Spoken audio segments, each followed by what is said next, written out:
issue this November, Yeah. where anybody running for office who is opposing this movement needs to realize they're just simply not going to even be up for grabs. They've disqualified themselves. Oh, Jace, can you bring me my 10cc bracelet? Where do you keep it? It's on the right-hand side of my computer.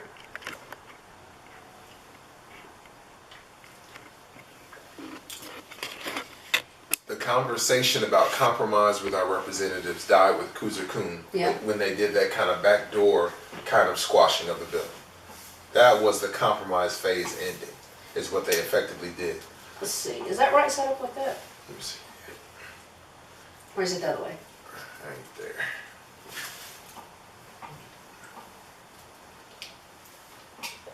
For this next kind of phase of political movement, I want us to make it clear, you know, any representative who's not on the side of voting for reform, some form of serious reform, they're just out of the game. Yeah, you need to include that with serious reform. That word is vital.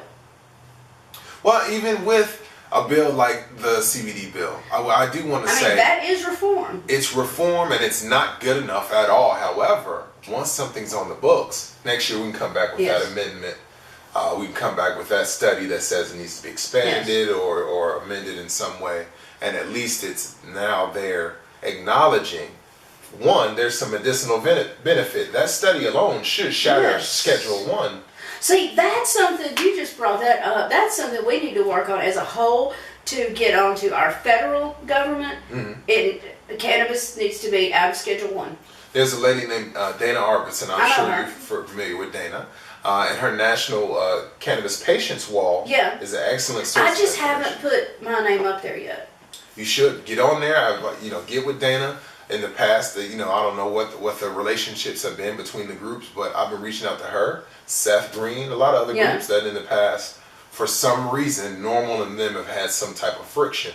And I wanted to make clear to them, all of the groups in East Tennessee, we need to work together to make this happen, because none of us have enough of a voice to really make the change by ourselves, but together, this can be a voting issue in 2014. Yes.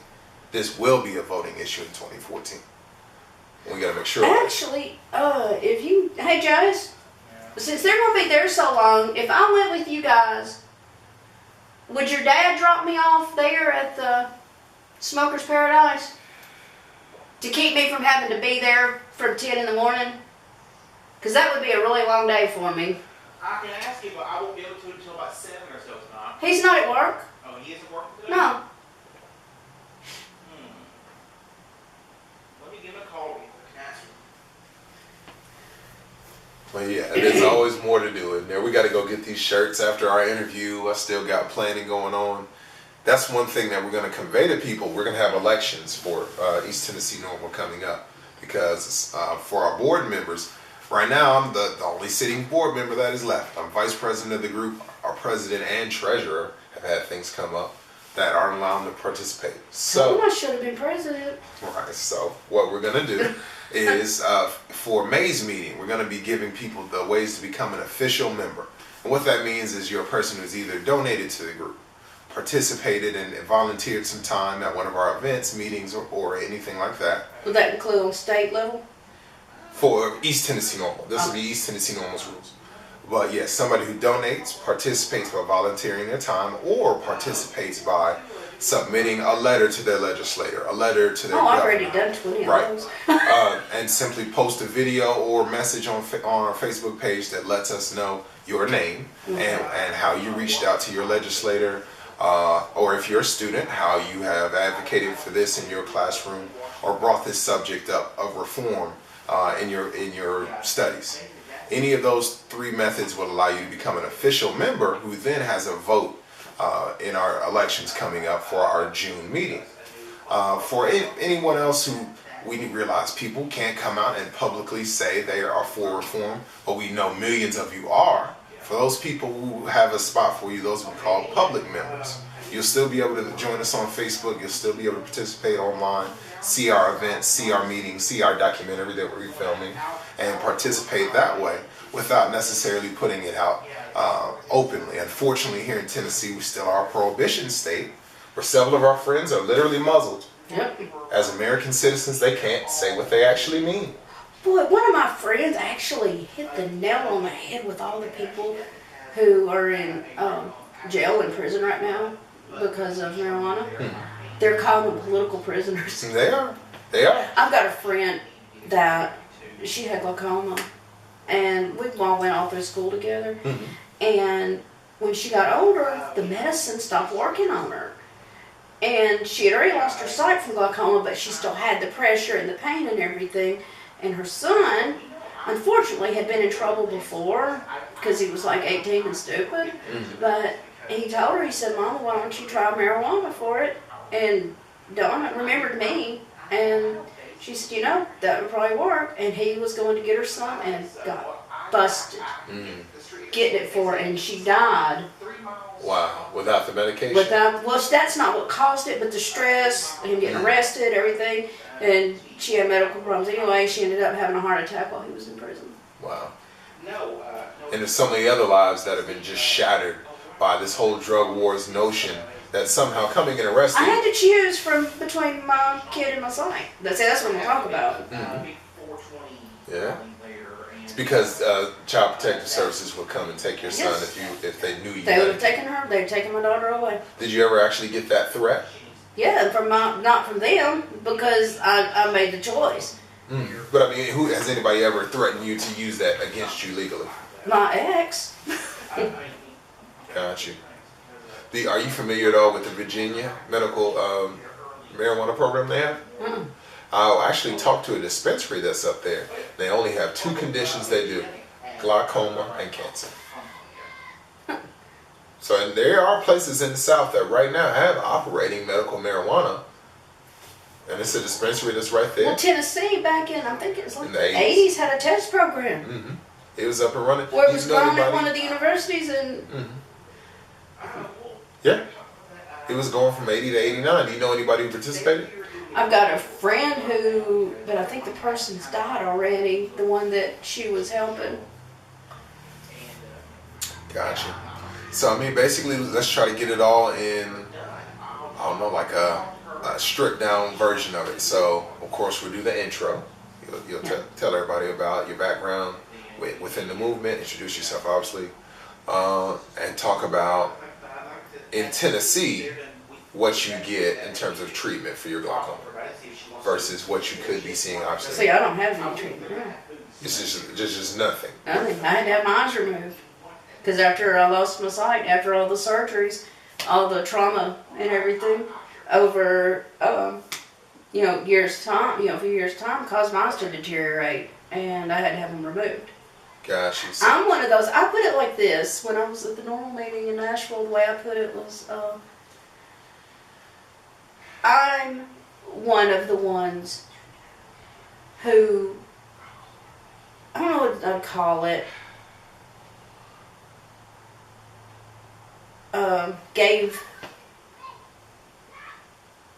I had to make a huge sacrifice that I shouldn't have had to make.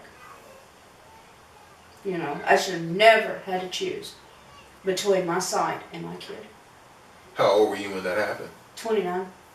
Well, 29 when I lost all my sight. I was 24 when I made the choice to quit smoking. Gotcha. So, what does it do when you still had your sight? What was marijuana doing? Well, I'm going to tell that when I do it. I don't want to repeat it. Gotcha. So, yeah, I mean, all this is part of it. We can chop it all in. So. Oh, is she taping now? Yeah, all this is in. You know, okay. Well, ask your question. Here, let me just. Okay. Now, then I'll just tell my whole story. Okay, go. All right. So, I want to thank everybody for joining us once again. We're here with East Tennessee Normal, Miss Yvonne Newbert here in Knoxville, Tennessee. Yvonne's going to tell us a little bit about her story and just her involvement in the movement for reform as it goes right now. George, thanks for this. Oh, anytime. I'm glad to have you. Okay, basically, I was premature, and they gave me too much oxygen, and that blinded me in one eye, and left me visually impaired in my right eye. From birth? From birth. Well, from right after birth. And so I went to the school for the blind. And I'm going to add this part because this part does play a part in why I am a huge advocate for medical marijuana legalization. From the time I was 5 years old until I was in like 10th grade, I was violently physically abused, which ended up leaving me with post-traumatic stress disorder. I'm getting that part out of the way now. But when I was in 9th grade or so, and I'm not condoning just because you're a teenager to go smoke, I'm not. But teenagers are teenagers. Mm-hmm. And this guy that was at the School for the Blind with me, he asked me if I wanted to go get high with him. And I knew I wanted to do it, but I wanted to do it with somebody I trusted, so I told him, yeah, sure.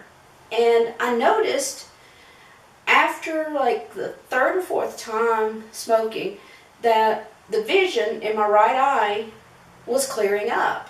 Because before then I was seeing like hazes around everything. Hey, how old were you at this time? Oh, probably maybe 15, 16. So at that time when you smoked, it literally improved your vision? Yes. Okay. And I had never heard of marijuana and glaucoma before. I'd only heard, you smoke marijuana, you're going to die, and you're going to go to hell. And so I came back and I told my friend, I said, I've got to tell you something. I said, after I've smoked a couple times, my vision's cleared up, and the pain that I was having was easing up and going away. And he asked me, he said, do you have glaucoma? And I said, well, I don't know, because they can't get a pressure reading on me. And they use this horrific test for pressure reading. They blew a huge puff of air in your eye for some unknown reason, and it just wouldn't get my pressure. And he said, I bet you've got glaucoma, because I do, my whole family does. It's generations with my family. And I'm the only one that smokes, and I'm the only one who's not on any kind of drops or any kind of medication for my pressure. I have good pressure reading. And I knew I couldn't really say anything to my eye doctor because I was a kid and my mama would go to the eye doctor with me. I'm scared of my mama. What kind of medications do they give you, outside of marijuana, obviously? What would they prescribe you? A lot of drops. What kind of drops? What is it? I don't remember. I'm thinking it's some kind of drops that, they work. But, for me, I think, I'll finish telling, they ended up not working. Yeah. But it's drops, but the kind of pressure glaucoma pressure I had, I didn't find out till later, was a fluctuating kind that was painful. Gotcha. And it's normally, there's different kinds of glaucoma, and I had the one that was painful. But he said, do you have glaucoma? I said, I don't know. And the eye doctor said, well, we can't give you anything for it because we can't get a reading. And I'm like, okay, fine. And so I decided, well, when my pain gets too high, I'll smoke. So is that still true now, or has the technology gotten to where they can't get a reading? That's the next part of my story. Gotcha. And when I was around 24, I was married by that time and had a little girl. And my ex-husband, I don't know if it was religious reasons really or what. He used to smoke. We both did thyroid glaucoma and recreationally. And he'd already quit, and he decided that it was time for me to quit. And my lawyer told me, I had a family friend that was a lawyer, and he told me, he said, well, if you don't quit, he can have you drug tested. And he can divorce you, and you will lose custody of your little girl. And so that's what your lawyer told you? Yes. Wow. Because I told him about it. We were, pretty close. And I told him about it. And so when my ex said that, I told him, I said, well, you know why I smoke? And he just said, well, we'll just have to pray about it and see. And of course, I had to argue back and told him, well, I think God put the plant here for a reason, And so he said, well, I'll know if you've smoked. So I wanted to ask, what did he mean by we'll just pray about it? What was that meant to say? That we would pray about it, and I wouldn't need to smoke anymore to keep my pressure down. Ah, I see. I got you. And I reminded him that they couldn't get a pressure reading, and I did not have any other options. And he was just like, did that. Like, okay, just, you got to do what I say. And I thought it over, and I decided, if I don't quit, of course he can tell if I've been smoking. And we were going through some kind of hard times at the time, so I knew it wasn't that stable, of a relationship. So I made the choice, my own self, after that, to quit smoking.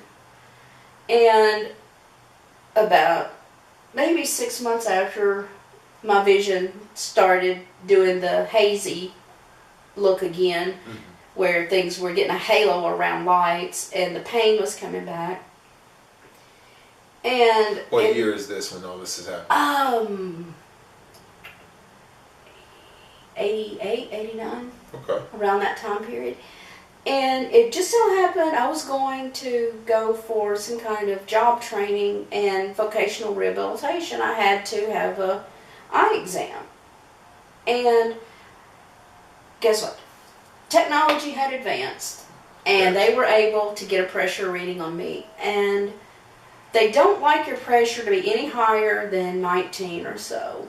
Mine was fluctuating sometime within hours, going between 20 and 60.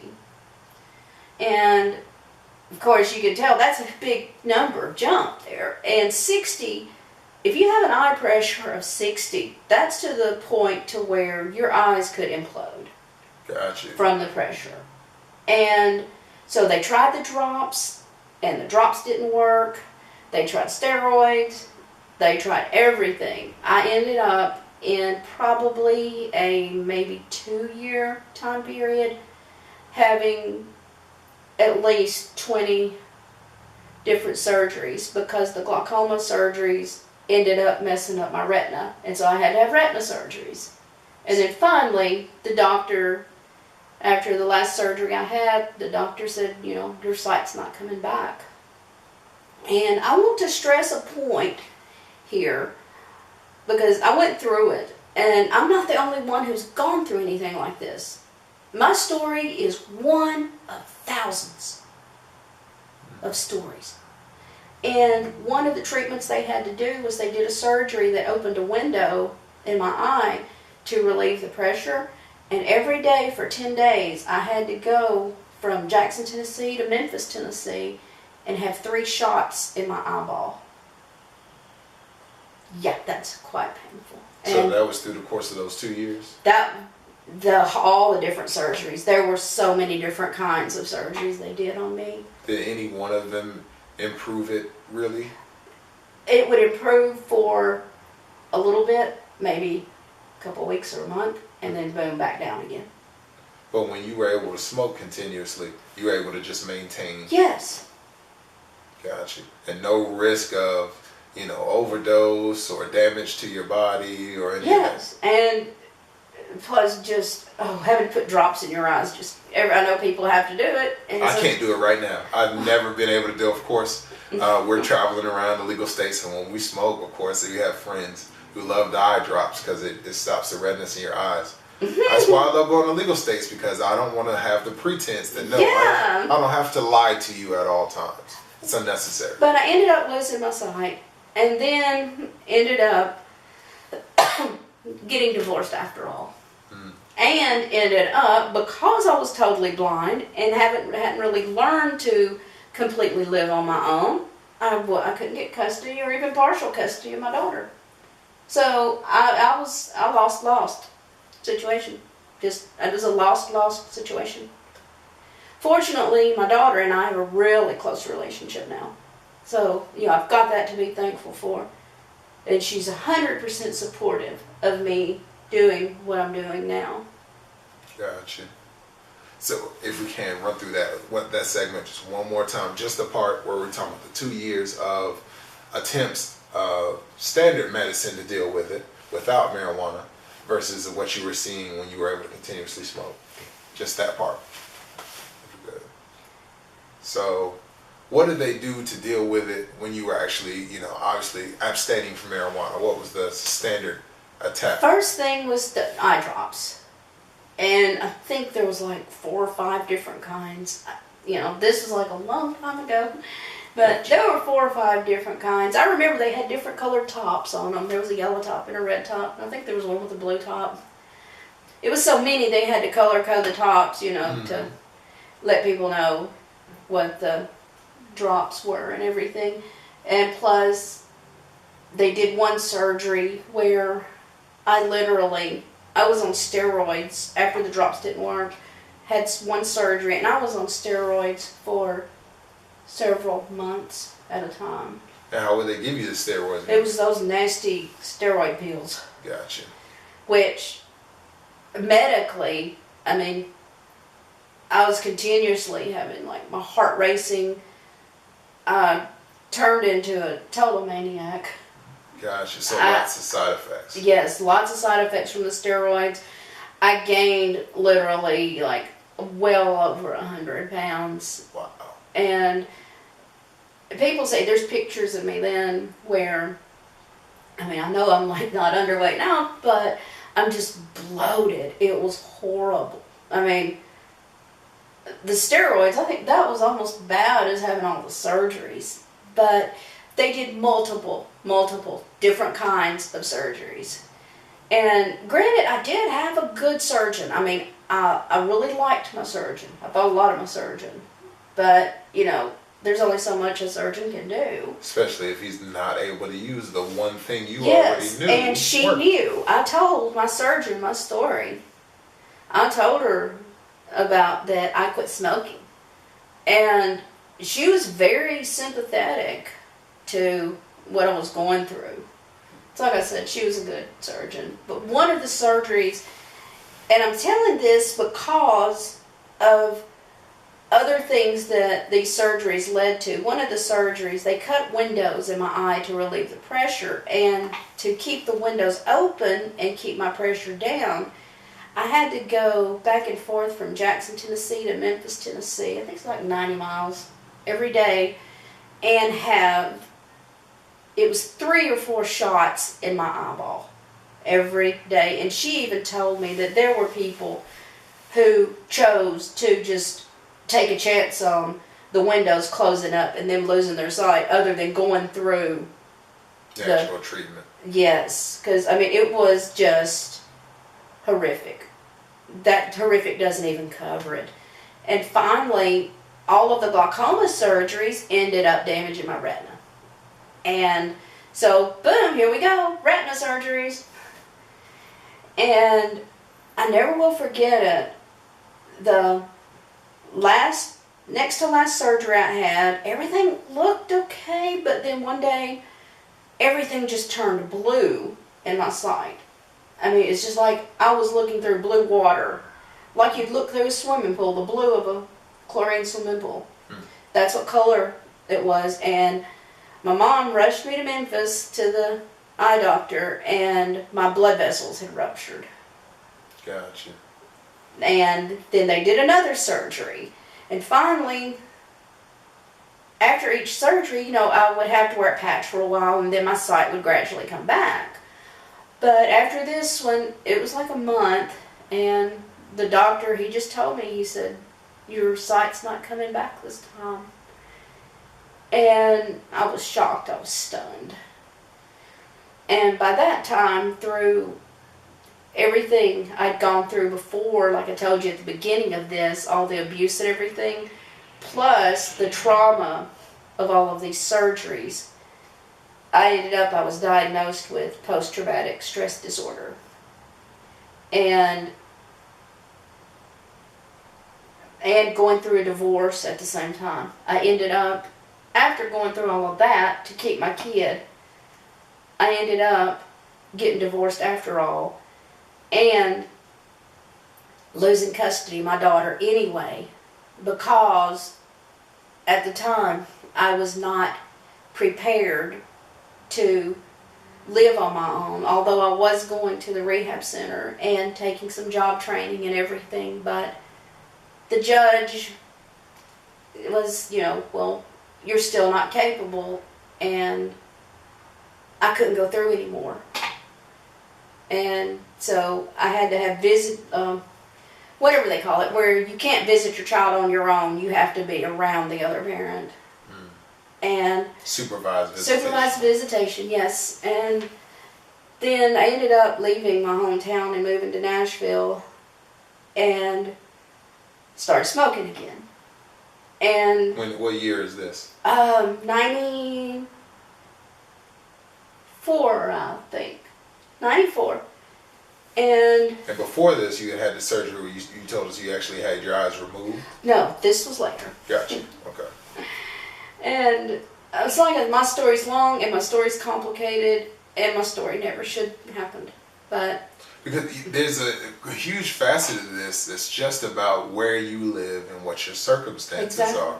You're dealing with multiple issues. For a person with post-traumatic stress syndrome, if you were a soldier who lived in a certain state, you would have assistance from the government at this point, which now been authorized. If you live in a recreational marijuana state, yes. You would actually have government medical marijuana provided to you right now. If you just happen to get an address in that state. Yes. However, you live in the wrong state. And however, I live in the wrong state. If you were a person with glaucoma, even in the South, there's states like Virginia, yeah. where you would have access right now, but you live just 100 miles in the wrong yes. direction. A semantic difference that for American citizens is a difference between rights to live and yes. have happiness and well-being and health care